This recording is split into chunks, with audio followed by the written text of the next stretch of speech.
قرآن مجید کا جب ہم مطالعہ کرتے ہیں جا بجا اللہ تعالیٰ یہ فرماتے ہیں کہ ہم نے دلوں پر مہر لگا دی، ان کے دلوں میں تیڑ تھی، کجی تھی، ان کے دلوں پر پردہ پڑا ہوا ہے۔ جب انسان ہی کا جائزہ لیتا ہے تو معلوم یہ ہوتا ہے کہ سوچنے، سمجھنے، ارادہ، اختیار، فیصلہ قوت، یہ سب کچھ دماغ کا کام ہوتا ہے۔ اللہ تعالیٰ قرآن مجید میں ہر جگہ دل کو ریفر کر رہے ہوتے ہیں۔ یہ کیا معاملہ ہے؟ موجودہ سائنس تو دماغی کے بارے میں کہتی ہے کہ انسانی جتنے بھی محرکات ہیں وہ اٹھتے ہی دماغ سے ہیں۔ اللہ تعالیٰ قرآن مجید میں ہر جگہ دل کا ذکر کیوں کرتے ہیں؟ انسان کو اگر آپ انسان کی حیثیت سے دیکھیں تو دوسرے حیوانات کی طرح وہ محض ایک حیوانی وجود نہیں ہے۔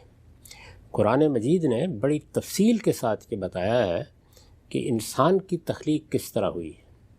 اس میں یہ بات واضح کی گئی ہے کہ پہلے مرحلے میں بھی اللہ تعالیٰ نے انسان کے حیوانی وجود کو، یہ جو ہمارا قالب ہے جس کو آپ جسم کہتے ہیں، اس کو کس طریقے سے بنایا۔ یہ بتایا گیا ہے کہ اس کی ابتدا مٹی سے ہوئی ہے اور پھر مختلف مراحل سے ہم نے اس کو گزارا ہے، اس کا تسویہ کیا ہے۔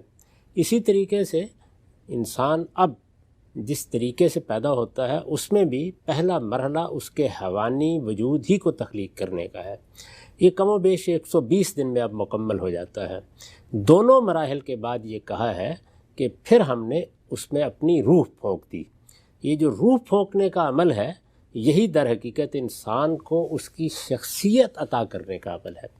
تو انسان دو چیزوں کا مجموعہ ہے، یعنی ایک اس کا وہ حیوانی قالب جس کے اندر انسان کی شخصیت آتی ہے، اور ایک انسان کی وہ شخصیت جو اللہ تعالیٰ ایک پھونک کے ذریعے سے اس پہ پھونک دیتے ہیں۔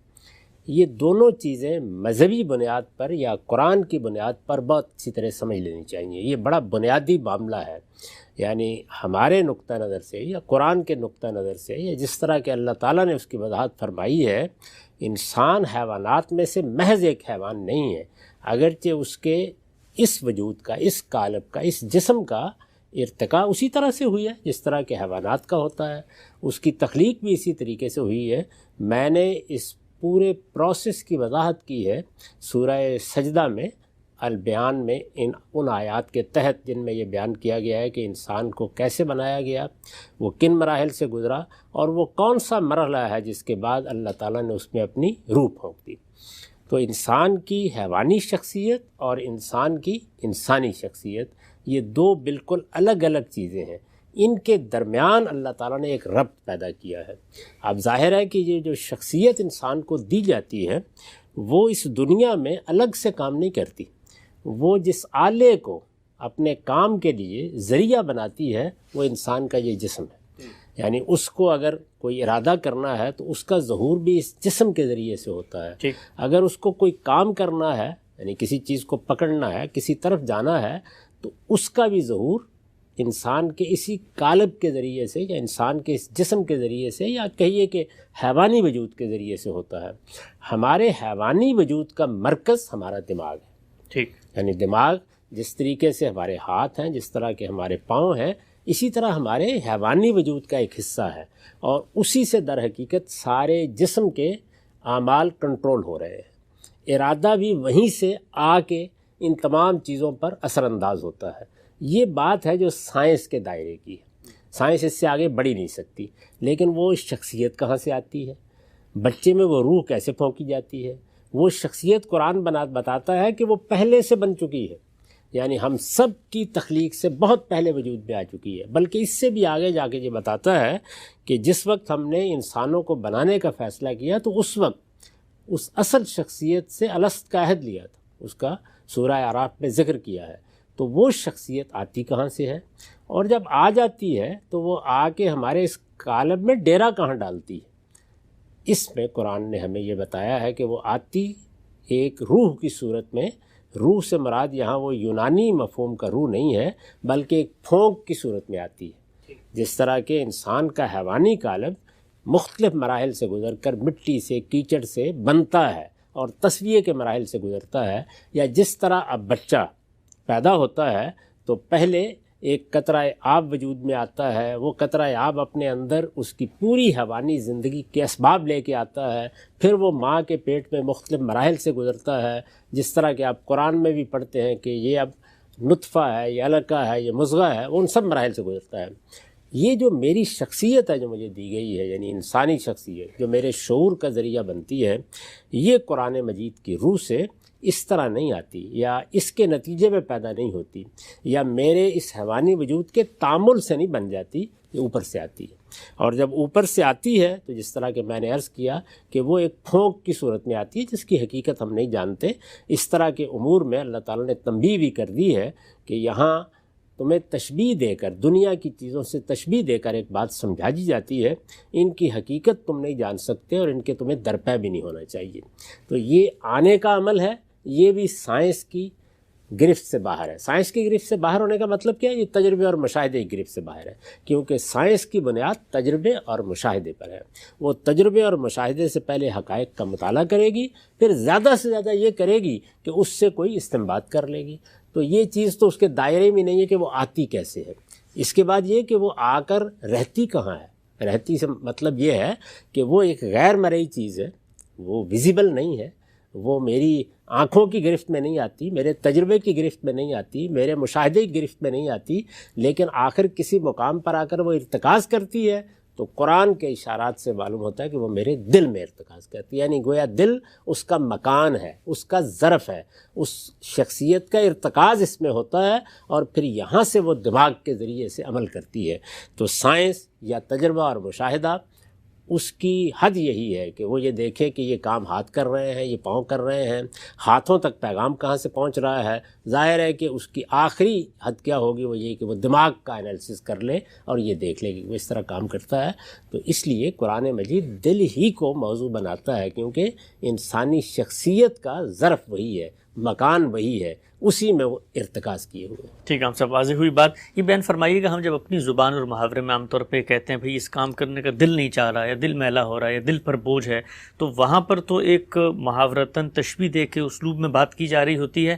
یہ کیوں نہیں کہا جا سکتا کہ انسانی شخصیت یا انسان کے سوچنے سمجھنے کے زاویے کو، چونکہ زبان، بیان، محاورے میں جس طرح ہم اپنی زبان میں بولتے ہیں، پہلے سے یہ چیز چلی آ رہی ہو، قرآن نے بھی اس کو اسی لیے استعمال کر لی؟ قرآن مجید نے اگر محاورے کے طریقے پر یہ بات کی ہوتی تو یہ تعویل ہو سکتی تھی، لیکن ایسے ہے نہیں۔ آخر اس آیت کو کیا کریں گے، کیا کریں گے اس کو؟ تام القلوب التی فی الصدور، وہ دل اندھے ہو جاتے ہیں جو سینوں میں رکھے ہوئے ہیں ہم نے۔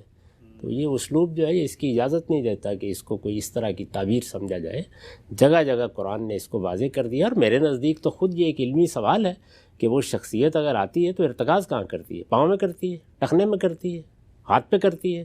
ظاہر ہے کسی جگہ کرے گی نا، تو وہ ارتکاز دلی میں ہونا چاہیے۔ وہ دماغ میں کیوں نہیں کر سکتی جو فیصلے کر رہے رات اختیار سے؟ اس نے دماغ میں کیا ہوتا تو اللہ تعالیٰ دماغ کا ذکر کر دیتے۔ ٹھیک، جب اللہ تعالیٰ نے بتا دیا وہ تو وہی بتائیں گے، اور یہ صاف معلوم ہوتا ہے کہ یہ مرکز میں کرتی ہے۔ پھر یہ کہ رسول اللہ نے مختلف موقعوں پر کیا کہا کہ تمہارے سینے میں ایک ٹکڑا ہے گوشت کا، یہ ٹھیک ہے تو تم ٹھیک ہو، یہ غلط ہے تو تم بھی غلط ہو۔ تو یہاں کیا سوال ہے اس بات کا کہ یہ کہا جا سکے کہ یہ محض زبان کا اسلوب ہے؟ بالکل۔ تو یہ تمام الفاظ، تعبیرات اس بات کو قبول نہیں کرتی۔ اس وجہ سے میرے نزدیک اصل بات یوں ہے کہ میری اصل شخصیت کا ارتکاز اس جگہ ہو رہا ہے، لیکن وہ غیر مرئی ہے، وہ سائنس کی گرفت کی چیز نہیں، وہ تجربے اور مشاہدے کی چیز نہیں۔ تو قرآن اسی کو موضوع بنا رہا ہے۔ اور یہ بات کہ یہ سب زبانوں میں کہاں سے آیا ہے، یعنی دماغ سے تو لوگ واقف ہی تھے، کہاں سے آیا ہے؟ میرا احساس یہ ہے کہ یہ انبیاء کی دی ہوئی تعلیم ہی سے آیا ہے، اور پھر آہستہ آہستہ ہر زبان میں یہی محاورہ بن گیا۔ ٹھیک ہے، ہم سے بہت ہی اہم نقطہ آپ نے پیش فرمایا۔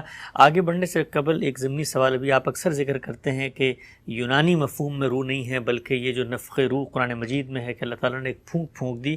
میں جاننا چاہتا ہوں کہ وہ یونانی مفہوم ہے کیا کہ جس سے مختلف قرآن مجید روح کا ایک تصور پیش کرتا ہے؟ نہیں، دیکھیے وہ تو ایک بالکل دوسری چیز ہے، وہ یہ کہ آپ کی جو اندرونی شخصیت ہے اس کی نوعیت کو بیان کر رہا ہے، اور قرآن مجید کا جو بیان ہے وہ اس شخصیت کے آنے کے پروسیس کو بیان کر رہا ہے۔ ٹھیک، تو یہ فرق ہے دونوں میں۔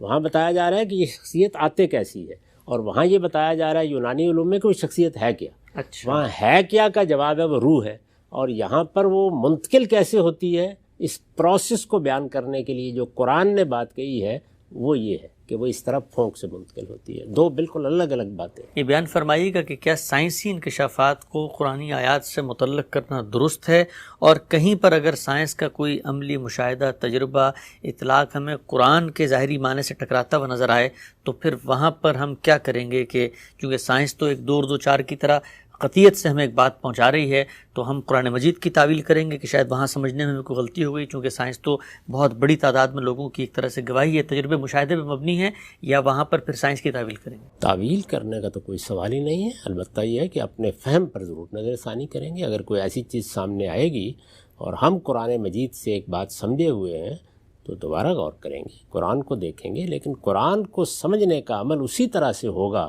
جس طریقے سے اس سے پہلے ہم کرتے رہے ہیں۔ یعنی سائنسی طور پر کوئی چیز سامنے آنے کے بعد قرآن پر غور کرنے کا طریقہ نہیں تبدیل ہو جائے گا، لفظ کا مطلب کیا ہے، جملے کی تعلیف کیا ہے، سیاق و سباق کیا ہے، اس میں اگر کسی غلطی کی طرف توجہ ہو جاتی ہے تو اللہ کا شکر ادا کریں گے کہ یہ چیز سامنے آئی، اس کے نتیجے میں ہمیں دوبارہ غور کرنے کا موقع ملا اور ہمارے فہم میں جو غلطی تھی وہ ہم پر واضح ہو گئی۔ تو ری وزٹ کرنا، ریویو کرنا، دوبارہ دیکھنا، یہ تو لازم ہے اور ہر موقع پہ دیکھنا چاہیے۔ اس میں سائنس کی کیا بات ہے؟ کسی جگہ پر کوئی لفظی تحقیق سامنے آ جاتی ہے پھر بھی دیکھیں گے۔ کوئی صاحب علم نحو میں کوئی نئی تالیف کی طرف توجہ دلا دیتا ہے اس وقت بھی دیکھیں گے۔ یہ آپ کے علم میں ہے کہ ہمارے اہل علم بہت سے نئے نئے اسالیب کی طرف توجہ دلاتے رہتے ہیں۔ ان اسالیب کے بارے میں جب اطمینان ہو جاتا ہے، جیسے کہ امام حمید الدین فرائی نے بہت سے اسالیب کی طرف اپنی کتاب اسالیب القرآن میں توجہ دلائی، اسی طرح اس مدرسہ فکر میں بہت سے دوسرے اہل علم پیدا ہوئے۔ ہمارے استاذ امین احسن اصلاحی نے، اسی طریقے سے مدرسۃ الاصلاح کے اور بہت سے اکابر نے بعض اسالیب کی طرف توجہ دلائی، تو دوبارہ غور کرتے ہیں، دوبارہ دیکھتے ہیں۔ تو سائنس کا معاملہ ہو، جدید علم کا معاملہ ہو، قدیم علم کا معاملہ ہو، نحو کا معاملہ ہو، صرف کا معاملہ ہو، بلاغت کا معاملہ ہو، لغت کا معاملہ ہو، جب بھی کوئی نئی تحقیق سامنے آئے گی، اگر وہ ہمارے فہم سے متصادم ہے تو ہم اپنے فہم کو ضرور دوبارہ زیر غور لائیں گے۔ اور یہ دوبارہ زیر غور لانا یہ ہر وقت لازم ہے، جب توجہ ہو دوبارہ زیر غور لائیے۔ یہ ری وزٹ کرنا ہے، یہ اپنے فہم کو ری وزٹ کرنا ہے تو یہ کریں گے، لیکن قرآن کی تعویل اس کا تو کوئی سوال ہی پیدا نہیں ہوتا۔ قرآن مجید کی تعویل کرنے کا مطلب یہ ہے کہ لفظ تو تقاضا کسی اور چیز کا کر رہا ہے، اسی طرح سے جملے کی تعریف تو کوئی اور بات بتا رہی ہے، سیاق و سباق تو کہیں اور لے جا رہا ہے، لیکن چونکہ ایک سائنسی چیز سامنے آ گئی ہے تو اب ہم یا لفظ میں تغیر کریں گے یا تعریف کو نظر انداز کریں گے اور پھر بات بنا دیں گے۔ تو یہ جو تعویل کرنے کا عمل ہے، میں تو ہمیشہ یہ کہا کرتا ہوں کہ میرے لیے تو اگر میں اس طرح کی جسارت قرآن کے معاملے میں کروں تو زمین کا پیٹ پھر بہتر ہے۔ میں تو اس کو کسی حال میں گوارا نہیں کروں گا۔ ہاں، اپنے فہم کو ریوزٹ کرنا، اس کو بار بار دیکھنا، یہ بہرحال لازم۔